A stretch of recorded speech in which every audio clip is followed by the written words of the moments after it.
If you look at Apple from the outside, it can feel like something is missing. Other companies are moving fast. New AI devices, smart glasses, experimental gadgets, bold launches.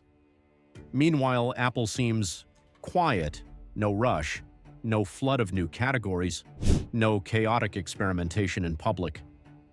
So it raises a question: why is Apple taking so long to release its next big device? Is it falling behind, or is something else happening? The real answer is much more strategic, because Apple is not trying to be first, it's trying to be right, and that changes everything. Let's start with Apple's core philosophy. Apple doesn't invent categories as often as people think. It refines them, perfects them, and then dominates them. The iPod wasn't the first MP3 player, the iPhone wasn't the first smartphone, the Apple Watch wasn't the first smartwatch. But when Apple entered those markets, it didn't just launch a product, it defined the category. And to do that, timing matters more than speed. Because if Apple releases something too early, it risks getting it wrong. And Apple doesn't like public failure at the product level. So instead of rushing, it waits. It studies how people behave, what works, what doesn't, what problems still need to be solved. And only when the experience feels complete does it move. That's the first reason for the delay: precision over speed.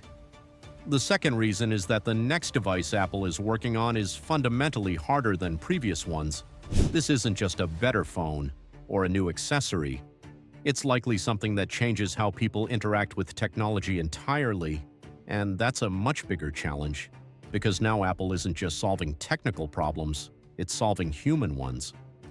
How do people interact without a screen? How do they trust AI systems? How do they adopt a new behavior that replaces something as familiar as a smartphone? These are not easy questions, and they don't have quick answers. Another major reason is ecosystem readiness. Apple doesn't release standalone products, it releases systems, hardware, software, services, all working together. When you buy an Apple device, you're not just buying that device, you're buying into an ecosystem. And for the next big device to succeed, that ecosystem has to be ready. Developers need tools, apps need to adapt, services need to integrate. The user experience needs to feel seamless across everything. If any part of that system isn't ready, the product feels incomplete, so Apple waits until the entire system can support the new device. There's also a technology constraint that plays a huge role. The kinds of devices Apple is likely working on, smart glasses, AI wearables, spatial computing systems, require a level of hardware maturity that's still evolving. Battery life, processing power, heat management, miniaturization. All of these have to reach a certain threshold. Because Apple doesn't release good enough hardware, it releases polished hardware. And if the technology isn't ready to deliver that level of experience, Apple won't ship it.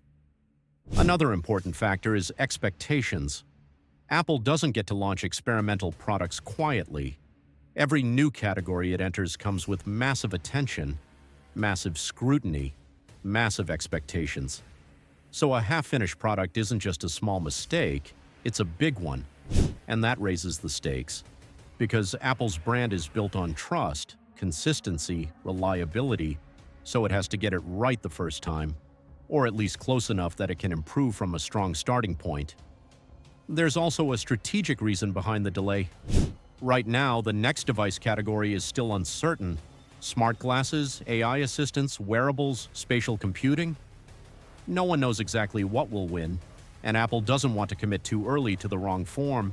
So it watches, it lets others experiment, it learns from their successes and failures, and then it enters with a clearer vision. This is something Apple has done repeatedly: let others take the early risks, then move in with a better solution. But here's where it gets interesting. Apple isn't actually slow, it's just not visible. Because most of its work is happening behind the scenes, building chips, developing software, refining interfaces, testing prototypes, solving problems that aren't obvious yet.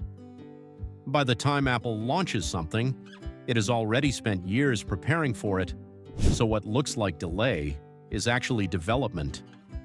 Another key reason is that Apple is likely trying to replace something very specific, the iPhone, or at least reduce its importance, and that's not a small move.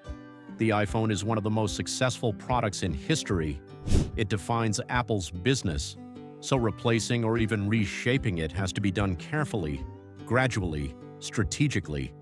Because if Apple moves too fast, it risks disrupting its own success, but if it moves too slowly, it risks being disrupted by others, so it has to balance both. And that balance takes time. There's also a deeper shift happening that Apple has to get right. The move from apps to AI-driven interaction, from screens to ambient computing, from devices you use to systems that work for you. This is not just a product change, it's a paradigm shift. And paradigm shifts don't happen overnight. They require new behaviors, new expectations, new mental models, and Apple's job is to make that transition feel natural, not forced, which again, takes time. So when people ask why Apple is taking so long to release its next big device, they're looking at the surface, they see competitors moving faster, they see announcements, prototypes, experiments, but Apple is playing a different game. It's not trying to win the race to launch, it's trying to win the race to define. Because the company that defines the next device doesn't just sell hardware, it controls the next platform. And platforms are what matter in the long run, so Apple is waiting. Not because it has to, but because it wants to. Waiting until the technology is ready, the ecosystem is ready, the experience is ready, and most importantly, until the moment is right. Because when Apple finally does release its next big device, it won't just be another gadget, it will be a statement, a signal of where technology is going next, and if history is any guide, by the time it arrives, it won't feel late, it will feel inevitable.